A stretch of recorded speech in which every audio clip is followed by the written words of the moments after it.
I spent a long time talking about Reconstruction. I tried to talk about gender and economics in that video, but I think I'm going to reshoot it because the first 10 or 15 minutes are black screen. I gotta figure out what to do with that. But I'll cover that subject in there. And then I made another one on kind of time and the nature of time changing, the transatlantic cable, the railroad. That's a big one, particularly because it's a big concept that I'm trying to get us to get our head around about the very nature of time for humans, specifically Americans, but for all humans, changes when we get global communications and quick transportation that we've never had before. So I was really just trying to hammer in like, this is everybody's worldview is shifting right now. Like this is everything. This is not just like, oh, we got a railroad that connects the country. It's like, oh, we do. And now everything's connected and faster. And we all have to get synchronized on the same clock now. Humans have never done that before, and they never would have if it wasn't for something like this.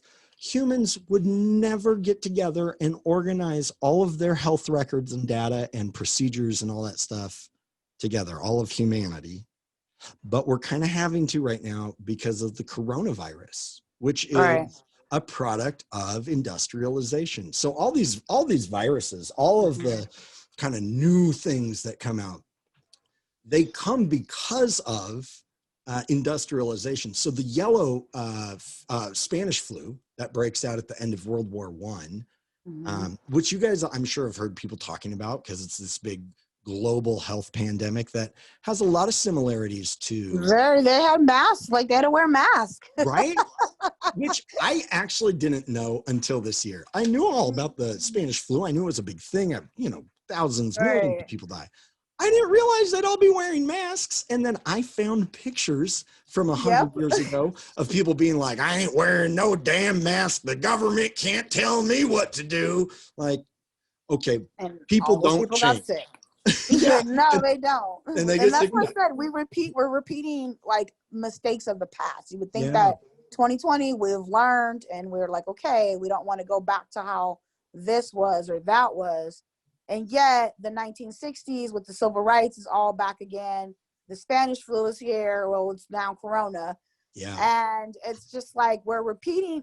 Did we not learn anything? I guess we didn't as society as a whole. Not saying you or me or individuals in this class, but all of us. We didn't learn anything. Yeah. No, we didn't. Had we paid more attention to that, had we talked about those things more thoroughly in our own history, not even just America, but global history, had we taken into account like, oh, this wasn't just a weird one fluke thing, there was a virus. People knew like, oh, this was a thing and it killed as many people as the whole First War did. Like 20 million people die of that worldwide.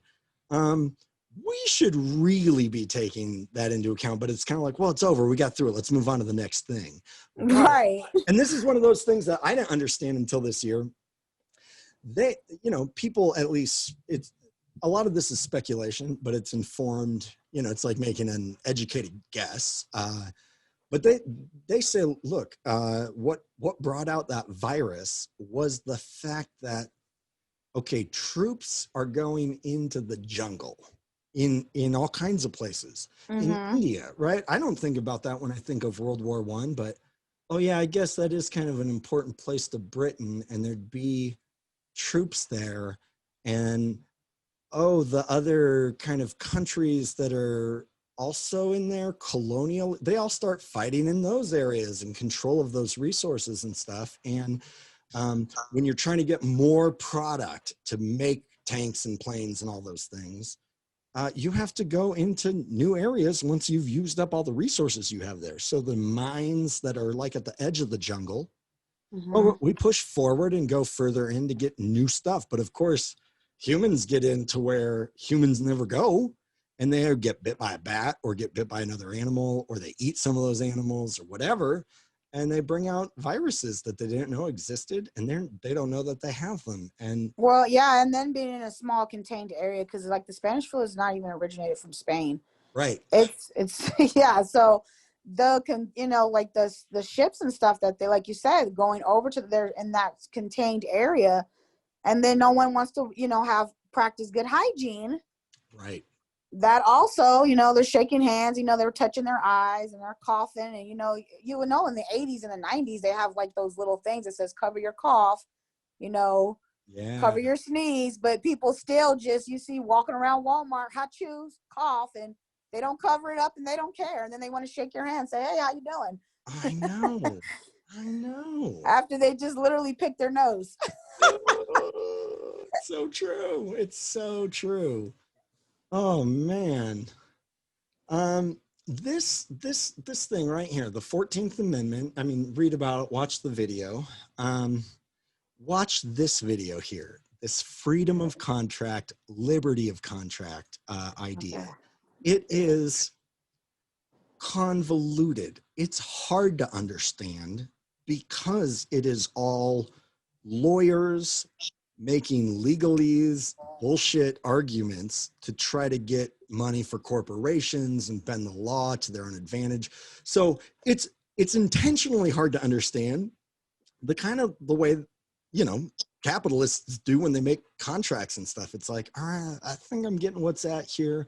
But essentially they use the 14th Amendment against people and for corporations. And it's backwards of how the amendment was intended to work, but it's actually winds up guiding labor and minimum wage laws and all these things for decades. So watch those things, because that idea of the freedom of contract that's going to keep going until we get up to like the 19 teens and in what's normally called like the progressive era, where people start making progress and getting laws passed, not just corporations. Because this time period between the end of the war and kind of the breakout of World War I, really, there's movement right there at the beginning of the century.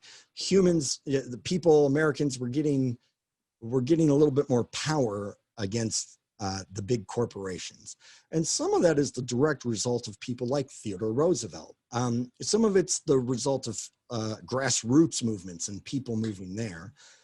But it's a weird concept and hard to understand. So we'll probably need to like discuss it after you guys have read that and looked at it and gone, okay, I think I know what they're saying here. Because it's just a weird one. It's a foreign concept. So watch those on your own and take that in. And if after taking it in, you're like, boy, that's weird, or I'm not quite sure what they're even trying to say here, let's talk about that next week, because that is definitely one of those ones that we want discussion on, because it's complicated and hard. Okay, so and I cover these on the time video that I made. Wait, are you gonna be testing about any of this stuff? What's that? Are you gonna is some of your test questions are gonna be based off of right now where you're on?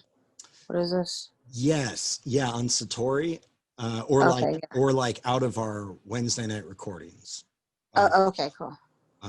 Yeah, so this stuff will show up on there, and I'm not going to be like, which company made the mechanical reaper? Was it John Deere or McCormick? Whatever, no, that's not a question you need to answer or that will help anybody ever. But I might throw like, if you can see on this page here, you've got the McCormick mechanical reaper, the John Deere, this should say steel plow. Correct that. Steer. Not steer plow. Yeah, sir, I'm glad you liked my contributions to the story. I really worked hard on those paragraphs. Partially because I was in a panic, like I'm kind of scared he might not give me any credit, so I better make these good. But at the same time, I was like, I really want to make something valuable, and also because it's the first assignment. Whenever I have first assignment, unless I'm under the gun for time, I try to make the assignment good, because I want to see, what's my teacher's standard right here? If this is good, then I'm good. If this is bad, then I have to ask some questions. Good strategy, actually. Yeah, hit it hard at the beginning so you know kind of where that level is. In some classes, I've had it like in Mr. Vento's class, for example. I took his honors political science, the first time I inputted it, I got the highest score in the class, but I got 19 out of 20. So like, but so next time I worked a little harder, and I got 60s pretty much on every assignment, like 100%. But in like theater, for example, my answer was too long the first time, so so I had to cut it back slightly. So it's successive approximation. Yeah, and like you know, kind of like you pointed out, teachers all have different standards for things, and so kind of figuring out what those are early on, that's a good strategy in a class. Yeah, so I probably won't ask you the specifics about all of these different inventions, but if you see the reaper, the steel plow, the tractor, the refrigerated rail car, so that, you know, you can transport stuff like beef after it's been butchered. Those are 4 gigantic farming technologies, or, you know, kind of in agro-industrial inventions of this time period that really changed farming. I mean, that changed everything.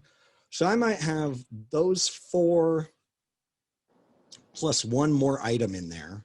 That wouldn't be like super far off, but it would be, let's see, I'm trying to think of one, like maybe I'd put like the machine gun in there, which is invented in the 1890s, I think, 1880s, and say, which one of these items is not part of the kind of new technology that is coming out to transform the landscape of America? And I might have a 6th option in there of none. They all did all of the above, right? Like all of these count. And if you saw those 4 and you go, of course, I recognize all those. Machine gun, that seems, all right, yeah, that's one of those early inventions, I guess, to all of the above. But the real answer would be the machine gun. It's like, well, that didn't transform the landscape of America. And it's after all of these things happening here. So I'll try to make those kind of questions. Some of them, I'll make them so you can just work them out with a little bit of information, a little bit of context and logic, right? So if you're thinking about things that transform landscape, right? Like a plow, a tractor, the railroad, a reaper, you know, if you know what that is, reaping and harvest, they literally transform the land.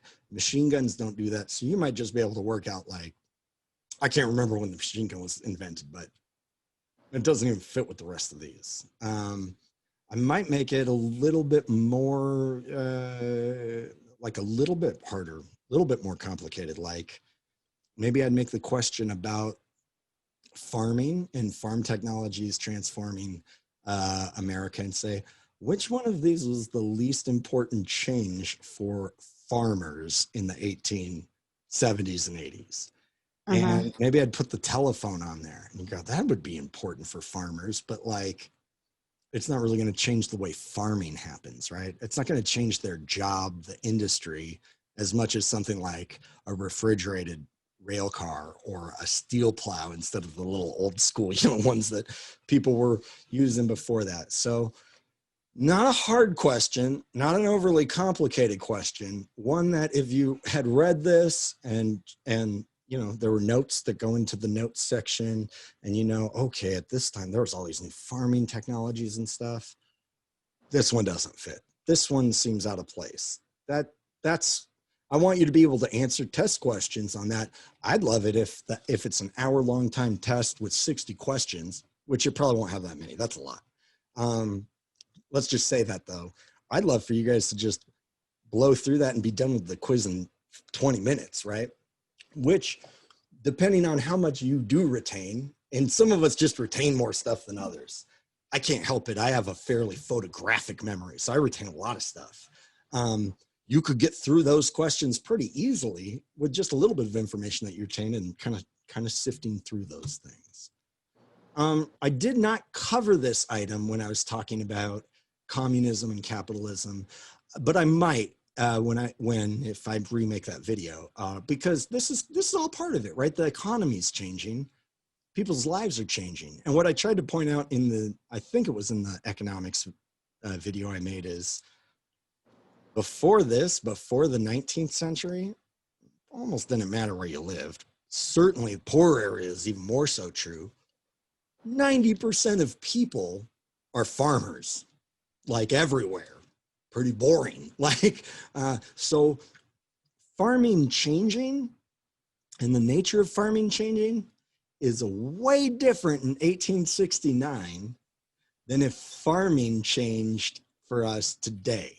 Because I think it's maybe like 1.5% of Americans are farmers today, and we make more food than we can consume. It's starting to pick back up now. A lot of people are starting to do like homesteading and like, because it's like on social media, I guess it's like the cool thing to do. But also people are just tired of crap food. Yes.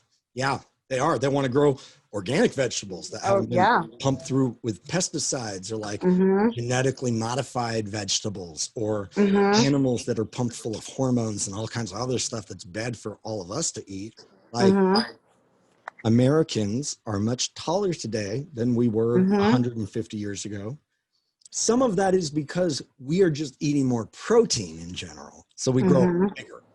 But some of it is because in that protein, there's a bunch of growth hormone in it that we are eating and taking in, which means we'll grow bigger, and we might grow faster. It certainly meant that the age of pregnancy for girls has gone down lower, because girls are getting their period earlier and earlier because of the growth hormone, right? Correct. 100 years ago, a lot of women, a lot of girls went through puberty. All those changes took place at like 15, 16, 17. Not 11. Not 12. Not yeah, 12, 11. right? Like, whoa.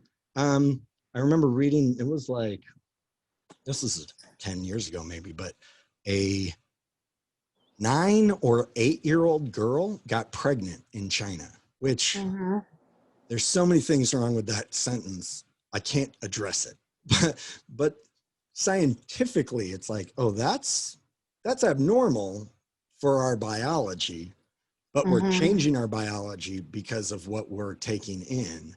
And all of that is a change directly coming out of the Industrial Revolution.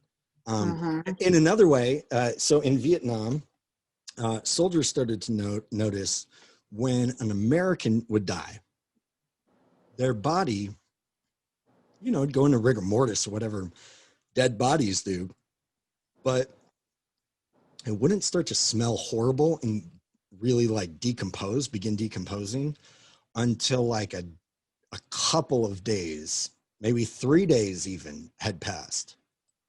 Southeast Asian people that did not eat like Americans ever, their bodies start decomposing within hours because they're not filled with preservatives, right? If you eat Twinkies, you're ingesting all the preservatives that they have in there into your body. They go into that. So yeah, we want to get that poison out of our systems. We want to, and we want to just, be in control of what we're eating. And I think too, now with coronavirus, there's people are actually leaving cities. So the last 10 years, it's been people moving into cities, especially younger people. But now we're seeing lots of people moving out, moving to the suburbs, moving to rural areas. Yeah, I want to. Yeah. I want to go to Texas, like, for sure. Because, like, and I want to, not like, I can't deal with chickens, but like my boyfriend, that's what he wants to do, have goats and chickens and like make his own honey and stuff. And it's a lot of people are starting to do that. And plus, I just can't stand people and neighbors anymore. Yeah. Yeah. Yeah. We moved to Quartz Hill. We're on a rental now. We moved there last year, and we've got like an acre in the back. And so that's awesome. We got a couple of pygmy goats, and we've got 16 chickens and a couple roosters right now. And my wife's doing like a few gardening things, but man, it is a lot of work. It's a lot of work. But it's good though, because that's what keeps your mind busy. You don't have time to get into people's BS because you're busy homesteading. And then it's also like good to teach your kids, how to, what's it called? You just said it. Like agriculture. I can't start. Yeah, agriculture. Yeah. Yeah. Yeah. And it's also good for us to be a little bit more connected and rooted to our food. right? I Mhm. think that's why Americans have such an aversion to bones and meat. They don't want to think Mhm. about it. They don't want, but like if you grow up on a farm, well, you're Mhm. getting your eggs from the chickens, which you're like, okay, that's great, fresh eggs. But when the chicken gets old, you kill it and cook it, right? Like, why wouldn't Mhm. you? It seems like a waste. And for farmers, people growing up on a farm, that makes sense. You wouldn't even question that. But for the average American, we're like, that, I don't want to kill a chicken. I can't watch that. I don't want That's me to think because we're about it. detached. Yeah, me too. Me too. I don't want to pluck it. I'll eat it, but I don't want to pluck it. Just curious, has anybody who in here has seen Food Inc. out of our class? Anybody seen I've Food Inc.? seen parts of it.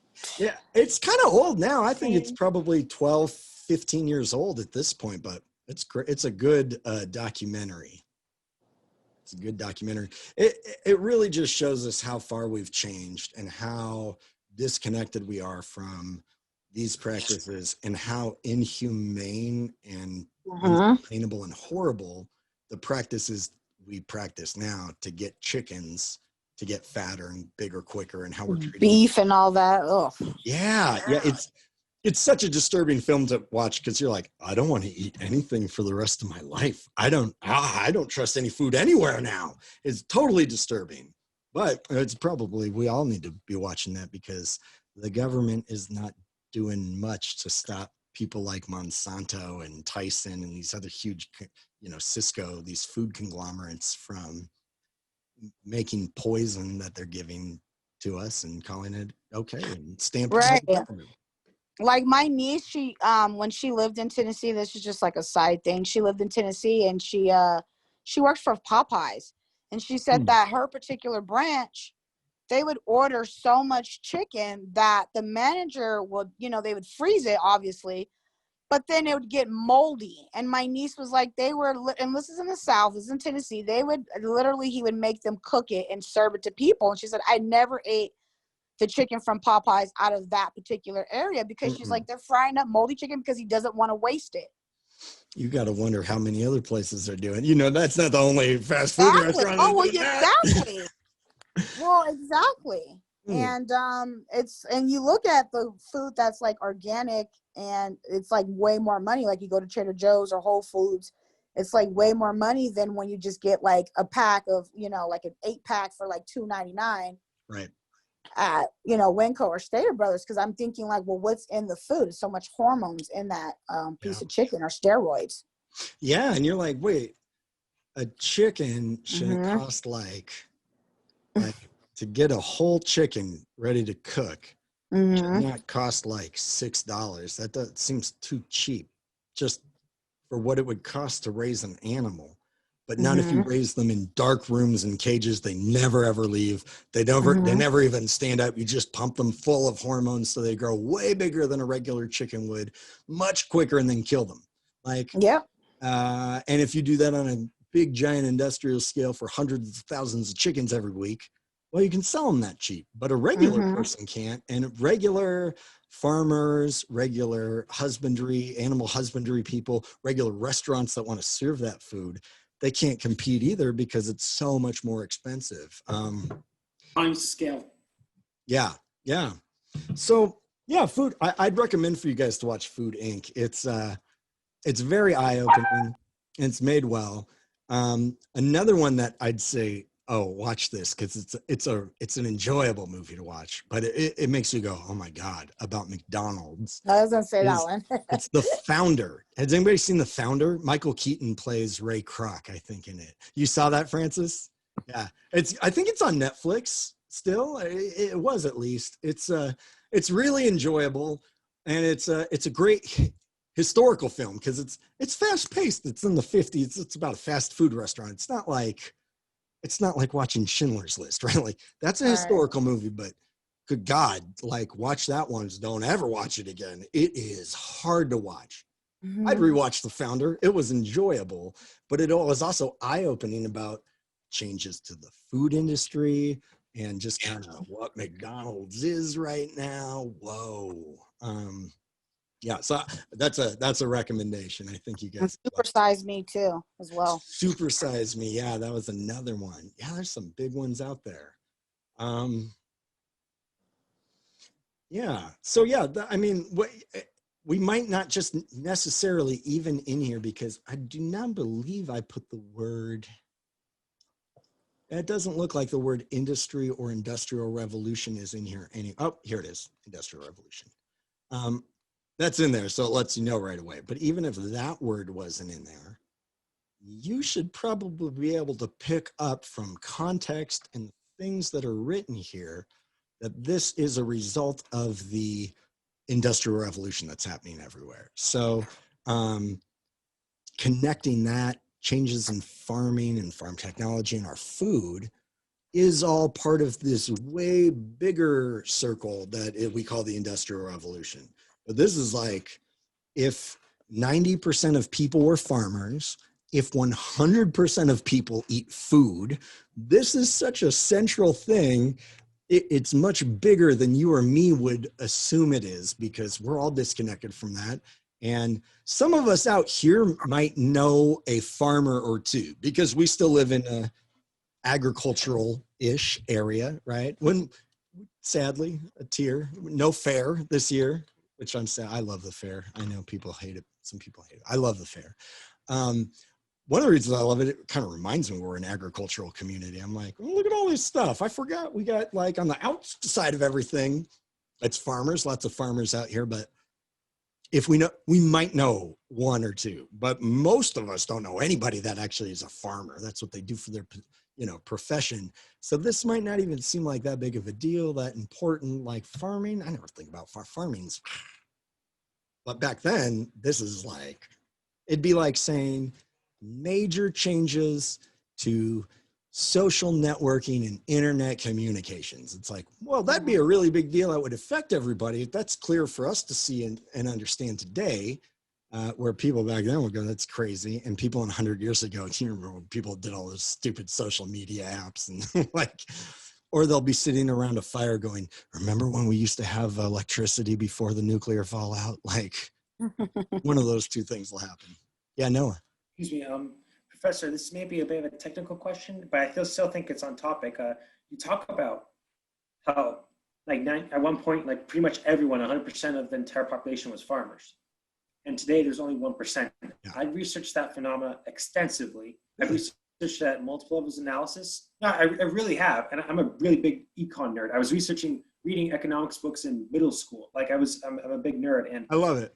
yeah, thank you. And what I'm curious about is how you can see that.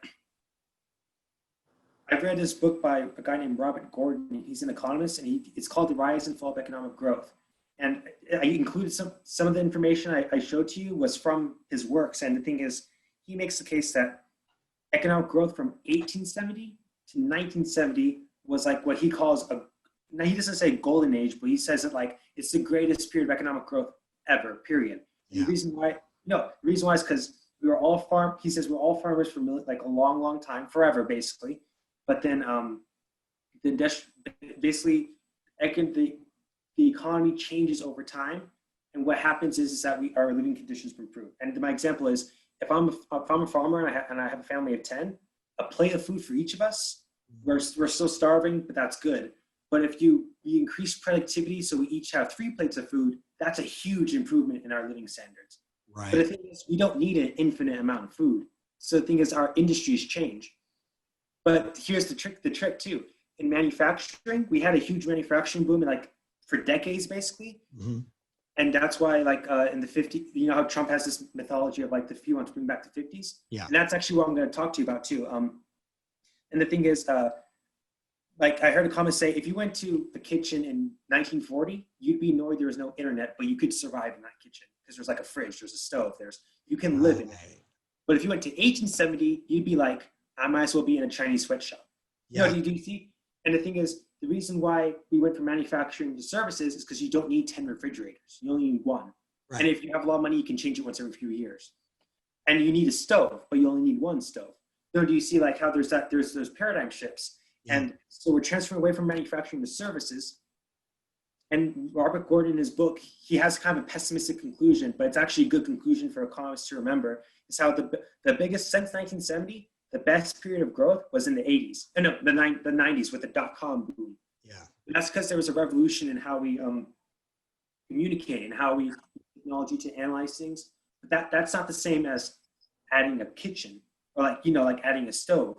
So he makes the case that like economic growth is different because it's more technical, it's more skills based, and it's more based on like your ability to like get to be on Wall Street or to be on. No, do you see like how it's different? Yeah. No, absolutely. It's totally different. Yeah, and what I was trying to say was that when Trump says he wants to bring back the 50s, like with manufacturing, I really thought, how on earth would he do that? And you could do that. No, you could if all Congress listened to him and he brought back unions, brought back apprenticeships, and had huge tariffs. He could have manufacturing, but I don't think like you don't need 20 refrigerators. Like you really don't. You don't need 20 houses. You only need one, and most people would be happy with one. So I think that I was wondering what you thought about that. Like historically, do you think that that's the transition to services? Do you think like how crazy will that impact on society? Like it's going to negatively affect tradition. Like I imagine when it really happens, like when it continues to happen over the course of the next few decades, it's going to really hurt men, for example. It's really going to hurt people with low education because women outperform men in colleges, for example. And nurses are unionized and they're protected by licensing, whereas men are more like manufacturers, for example. But you see, so like, I don't see how like the mythology of manufacturing, it could happen, but first of all, you would have to export your manufactured goods to someone, and I don't know who would want 20 refrigerators. Right. I'm making a case that you could do that, but the economy's absolutely. And say we brought it back, had high tariffs, so that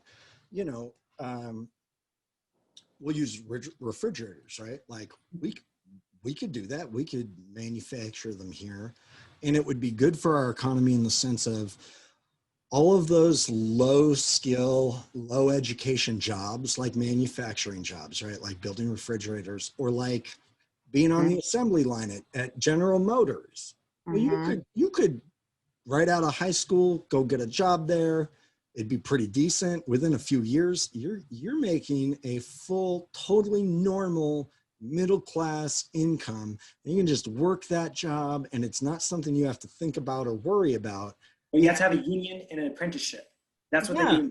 Well, that's what we used to have. We used to have all of that, and then we forgot what president it was, but a lot of that stuff started going overseas. Yeah. And so I understand what Trump, I'm not agreeing with him. I don't subscribe to any loyalty to any particular party, but I see what he's saying about bringing some of those industries back into America so we wouldn't have to be so reliant or dependent on these other countries that can impose those high tariffs on us. Because we used to have that. Like, we don't even teach auto shop anymore. Like, it used to be like my brother, he grew up in the 70s. He had auto shop, and then you can get a job straight up working on people's cars. We don't teach those skills anymore. Right. We totally don't. Home ec, we don't even teach that. Sewing, we don't have to teach that. But now you can take extra courses and stuff like that's given at the city parks and stuff. But then you have a lot of people who are not low educated, but low income, who can't afford to pay for those services that they used to teach for free. Right. And what would you prefer? To sit in an office that's air conditioned and work, or go sit in a plant that's kind of dangerous and hot and just you're not even doing anything important. You're just like riveting stuff, which is kind of nice. You don't have to think about it, but most of us are going to take the other job these days if we have the option for that. And there's lots of those jobs, so everybody wants those jobs. And then the people that do just want to work, there's an overabundance of labor that could take jobs like that. So if we brought other manufacturing back, like refrigerators or something like that, we could give people those jobs and it would be great for our economy. The problem is it costs a lot more to make things in America for all kinds of reasons, right? We have minimum wage laws, right? Like, I don't have that in all the countries that they manufacture stuff in, right? I don't think Malaysia. It comes down to corporate greed. It's all what totally. Well, and then Bernie was talking about. It's the greed. And here's the problem of globalization, though, right? Yeah. We could do that. We could make all our refrigerators. We could sell them to Americans. We could put a tariff on foreign made refrigerators that even though they'd be way cheaper, we tax them so that they'd be at least as expensive as the American ones, even a little bit more. Okay, that works internally, but who the hell is going to buy an American made refrigerator if you're living in Brazil, right? Like, you buy one from there, one that's made in China. Like, it's just going to be cheaper for you no matter what to get that in another country. So and that's why it's complicated. It's like, well, dang, we are in a globalized economy. And not to get too far or too deep into the economic, we could go on bunny trails on this, but one of the things, if I understood correctly, that Marx said very clearly was communism has to be a revolution, and it has to be a global revolution, or it will never work. Because if some of these countries go, well, we'll all agree that everybody will be a little more poor, and we're not going to all have as much maybe individual wealth, but it'll get spread. The wealth isn't going to disappear. It just gets spread out a little bit more all over the place. And we're going to make things here. We're not going to be trying to like make huge billions of dollars a year profit on making refrigerators. We're going to be making them. We've got government jobs where people could be making these. They'll get paid. The refrigerators will be cheap. This is just good for everybody. But all these countries on the other side of the fence that aren't a part of this economic bloc, like America, they have no restrictions to play by those rules. So they can work internationally. You can get Apple and they can make an iPhone that's actually affordable for people to buy, partly because they're having kids in China and Southeast Asia manufacture the parts for them, which is morally objectionable, right? Like, we're like, no, that's not okay. Well, actually, some economists like Paul Krugman, he actually, don't be wrong, it's wrong, but it's a process of economic development. And Krugman says that it's terrible, but he says it's actually better than the alternative. That's better than them starving. Don't be wrong. I think it's wrong. Right, but he's making the bank off of that corporate greed. I'm an Apple user. I'm paying all this money, but like you said, you have a 13-year-old kid who is manufacturing these parts, and then the cost gets down to us. But the only person that's making that money is those larger the head people of those companies. Yeah, it is. And the stock owners. The regular employees of that company aren't even seeing that wealth. No. The rest of the country. And then they take that wealth and take it out of America, right? Yeah. Take it and put it in Switzerland or the Cayman Islands or whatever, and tax free. And they're sheltering it with these fake corporations. And it's a whole political mess. Yeah. Now, in terms of like kids in underdeveloped or developing countries, there's no perfect solution there, because Krugman's right. Like, this is better than nothing, because nothing just means starvation.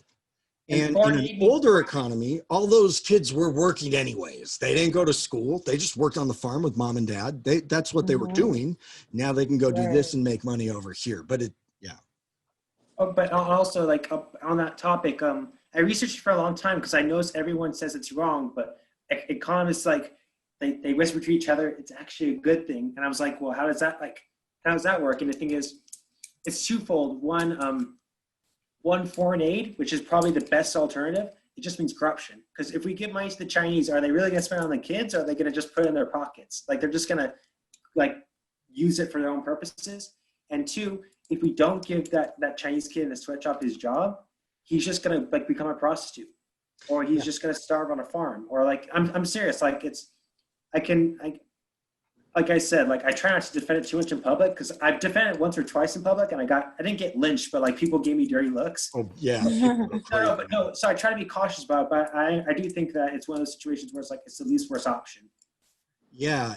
Okay. So I'm looking something up in my OneNote right now. See if I can find it on this, because I have a great quote. I did not come in. Oh. I want to add something to the conversation here real quick, is about sweatshops and whatnot. And I understand the point of they will not have other work. But the problem becomes that if you are 9 or 10 or 11 years old and you're working in a sweatshop and you get there at 6 in the morning and you leave at 10 at night, and you are not given breaks, and you're threatened, you're threatened, Right. and sometimes even eaten and not given the proper nutrition, that is practically, I mean, that is inhumane. Very. So there has to be regulations that are put in place if you're going to put minor children into a position of working. So we have work permits here in the United States where people who are underage can work legally, but there's regulations that protect them.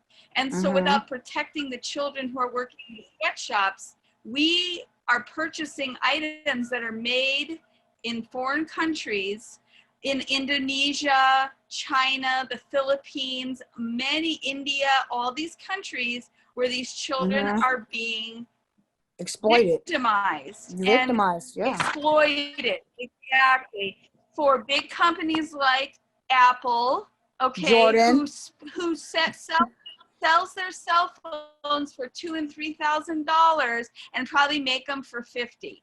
It's ridiculous. Yeah. So no, I do not support it at all. I think there has to be total regulation because these kids are being exploited. It is horrible conditions. Horrible. Well, and so we sorry, also too I have to add that. Yeah. No, and I agree with you. And to add on to that note, we had horrible conditions like that in the earlier part of Americas, like when the Industrial Revolution was taken off. We had 13-year-old, 12-year-old kids working, and they got their hands cut off, and they're just disfigured and disabled. And then we put in those like you said, these things in place to prevent that. But it's like you said, in other countries, that's what they're not doing. And this is why the corporations, they're leaving America and they're going over there because it's cheaper to make their products that they're going to sell back to us for a higher, price. Right. Yeah, I agree with you. You guys are both right. And these are these are the problems that we're like totally in right now, but have been like you were pointing out, this is earlier America looked like this until we passed those laws, till we made it legal for workers to unionize, until we said, no, there's a minimum to what you're allowed to pay people at work. And until we instituted stuff like OSHA, the Occupational Safety and Hazard Administration, which is a pain in the ass, right? They're always coming in like, no, you can't do this. You have to have sprinklers here and ventilation and these things. And so the cost of business is expensive. It gets more expensive, the more regulation you have on it. But of course that makes it safer and a little bit more, it makes it more humane and all of these things. So here's a tricky thing. And I'll probably put something like this on the test. I've got a box in here somewhere with kind of essentials for industrialization. Like you have to have these things if you wanted to industrialize, like natural resources like wood and coal and those things. One of the things that you don't have that would hurt the process of industrialization, at least the speed of it, would be government regulation. It slows it down. And so, this is where on a conservative level, I'm totally with people like, yeah, man, if you want to start a new business and you found this spot and it's great, and then the city comes in, they're like, that's great. You want to open a comic book shop there. You have to install it like a $7,500, lighting fixture over this stuff in the bathroom. And it's probably going to cost you 40 grand to put in a wheelchair ramp and then regrade the parking lot. And you're like, I'm starting a comic book shop. Like, what? I'll never be able to do that. It totally crushes small business, but it doesn't, like large corporations can handle those things. So the systems that we wind up putting in place, the ones we have currently, that benefit the big guys, that benefit the rich. And that's just not true now. We'll see that in the New Deal. We'll see that in the 60s and 70s. And we create laws and pass laws and open up free trade things that allow corporations to just move all of their operations overseas because it's way cheaper. They can do whatever the hell they want over there. And then we allow them to sell it here, which if we want to change something about that, we have to change like our buying power, right? And some of us are going like, well, I'm going to try really hard to buy conscientiously and not buy from companies like Apple. But it gets really hard to do when you're like, I'm going to do that. I'm not going to buy shoes made in Southeast Asia. You're going to be buying handmade piece of shit garbage shoes that are uncomfortable and ugly and fall apart pretty quick from somebody on Etsy. Then you're going to find sneakers that were made not in one of those sweatshops, and not just Nike, all of them, you know. Right. So it's like, well, I don't want to do that, but I have to go running or I'm going to turn into a fat ass. Like, I need a cell phone. How am I going to find a cell phone that's not like being made over here in these parts here? I don't know if I can do that. So if we're putting it all on us as individuals, and we all just need to make these decisions change, it's like, well, it's kind of impossible for us to do that across the board. We need to collectively do that. And so if we put things in place like, you know, if we had a global minimum wage law, which would be hard to work out because of different currencies and whatnot. If we had a global occupational safety and hazard administration, if we had a global EPA that regulated emissions gases from all these factories, then we could say, no, yes, adjust this, and everybody would have to do it. And yeah, some of the places, it would still be very economically advantageous to go produce something there, because even if we're paying them the same minimum wage or equivalent to in their country, the cost of living in that country is going to be cheaper. The costs will be cheaper. That country might be closer to the natural resources you need to make that thing. So globalization will still happen. Jobs will keep moving out. And in a place like America that is much more highly educated than a lot of other parts of the world, it makes more sense to give those more educated people jobs that require that kind of information, where in countries that are just now developing healthier public education systems, give them manufacturing jobs. Like, they should take more of those. The problem, though, is that we don't really help people with education. You're on your own. Our public school education system's a mess. And then when you get to college, it's just like, maybe you'll get a Pell Grant. You can go to community college. It's still expensive. It's not easy. If we're going to say, well, these are the kind of jobs we're expecting to have in America and we want to have here, we should make it free for people to learn how to, train and work for those jobs. But we don't for the poor. So we've got a lot of poor who don't have the skills or education to work the trade service jobs that we are saying we do now, but need jobs, want to have families, but they can't because the manufacturing jobs are few and far in between. And so I am for change. I think our global system needs a lot of change, and this is the scary part, like, in order to get that change, we have to work more closely together, and we have to develop further parts of a global government, which that freaks me out. Like, I don't want a bigger government trying to like control things and take stuff over. I think maybe the best solution to that would be if we got on one global economic market where everybody was on the same currency even, right? Which might happen when we go to cryptocurrency and we're not on a national based currency like a dollar or franc or euro or yen or something like that. And that group can't regulate war and all those things together. They're just regulating the economy and economic things. So in Europe, that's essentially what the European Union is like. And interestingly, the European Union looked at America to copy, and they're like, we want what America has and has allowed them to grow exponentially economically since they began. We want that in Europe. You don't have to change dollars. You don't have to change currency when you go from Arkansas to Tennessee. Like, you don't have to get your passport stamped when you're traveling between states. It's free flow. It's a much more integrated thing. They're individual states. They make their own laws. They have their own governments, but they're under one economic umbrella, which has allowed us to, try to govern that stuff better. I think that we're probably going to have to, whether people like it or not, we're probably going to have to move towards something like that to avoid diving further into these like human rights violations.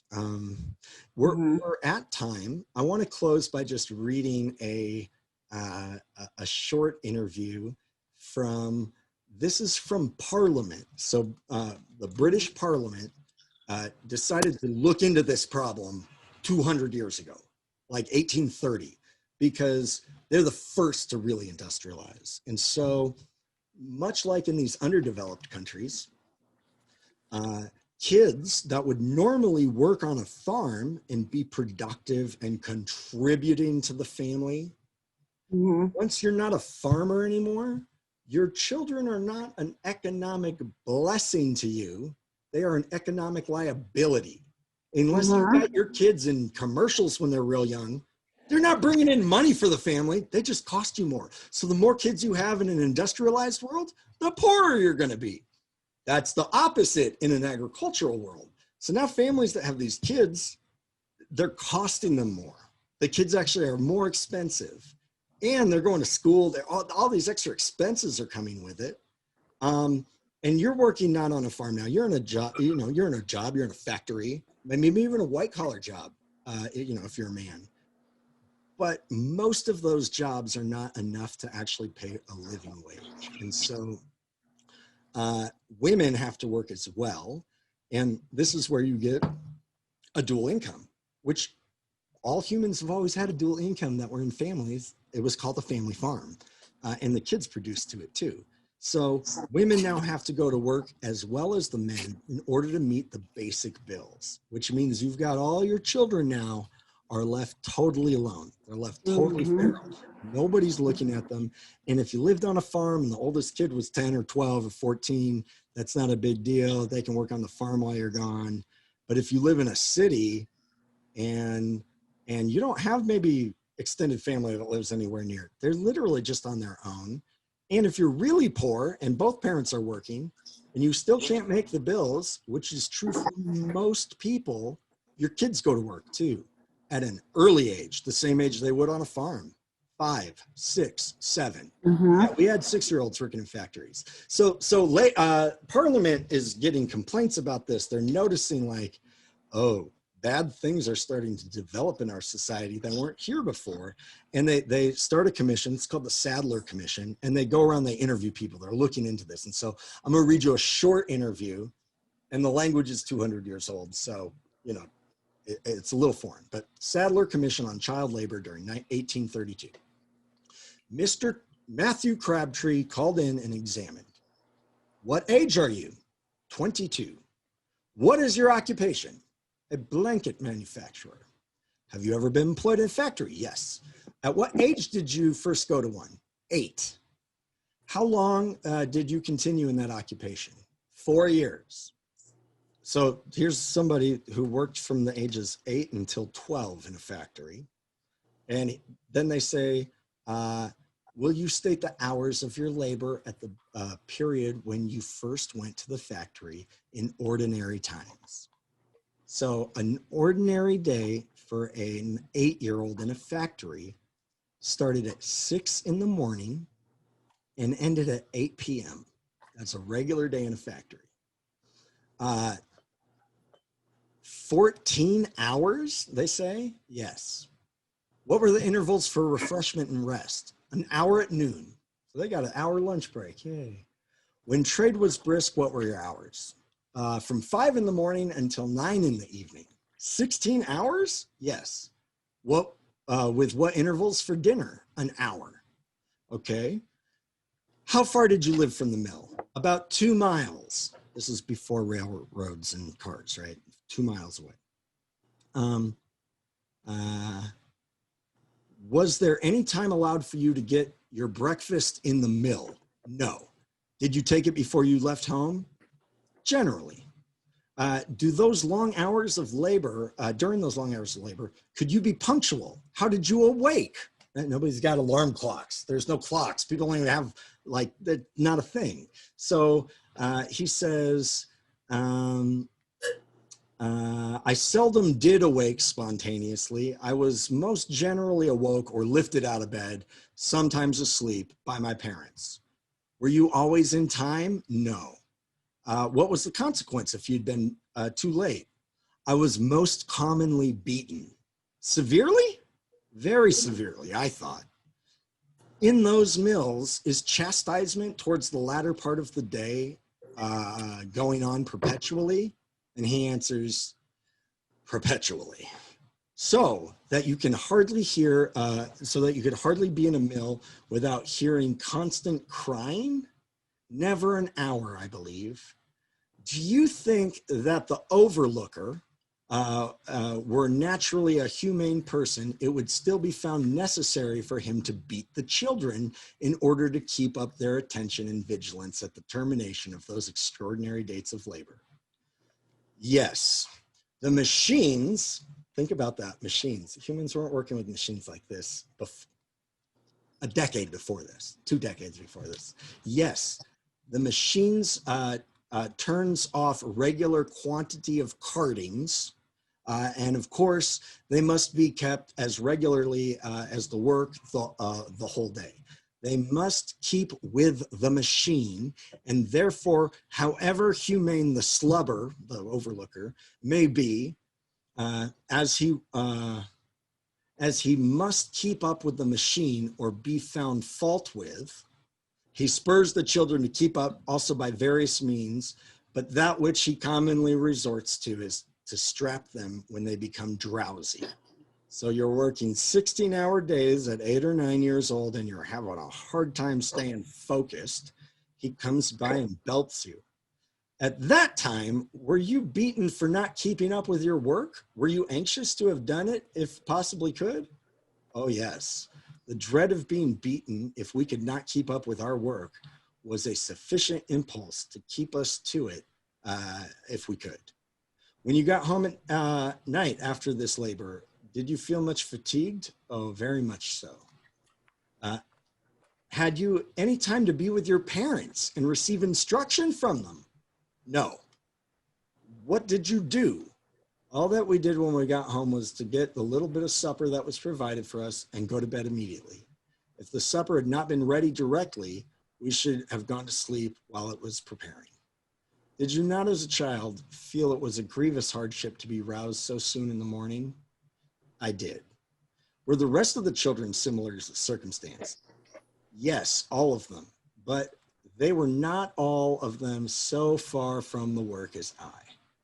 And if you had been too late, were you under apprehension of being beaten cruelly? I generally was beaten when I happened to be too late. And when I got up in the morning, the apprehension of that was so great, I used to run and cry all the way as I went to the mill. If that doesn't sound like hell on earth, I don't know what is, right? That sounds like slavery. Yeah, right? The overseers being yeah. Yeah, and they've got no time. He never sees his parents. So we wonder, like, well, what happened? When did society start getting so crazy? And when did like youth vagrancy and crime go up? Well, this is the answer here, right? Like we're ripping apart the fabric that makes society for money, for the dollar. And so that's Britain 200 years ago. That's not going on there anymore. And for the most part, that's not happening here either. But it is happening in other parts of the world. And so, yeah, for us, as like at least economic leaders in the world, or a economic leader, yeah, we should have the impetus to go like, no, that's not cool. We should change that everywhere. Nobody should go through that. It doesn't matter if they're American or Malay or whatever. Like, we shouldn't be allowing that. But that requires a large overstep by government, right? That's wide sweeping changes that we have to talk about the whole world when we talk about that. So when we're thinking about communism, that is why Marx was like, you have to export global revolution and you have to take it to the countries and make it stick there. They're not going to change this on their own. The rich people governing countries that have money, they're not going to change these things. We have to go force that change. And so, yeah, well, we could pick that up next week too, because we're definitely over time, but what a depressing thought to end our night on. But good talk, you guys, because that whole picture that we just painted and the things we got into is like, oh, this is the reality of people in 1865, 1870.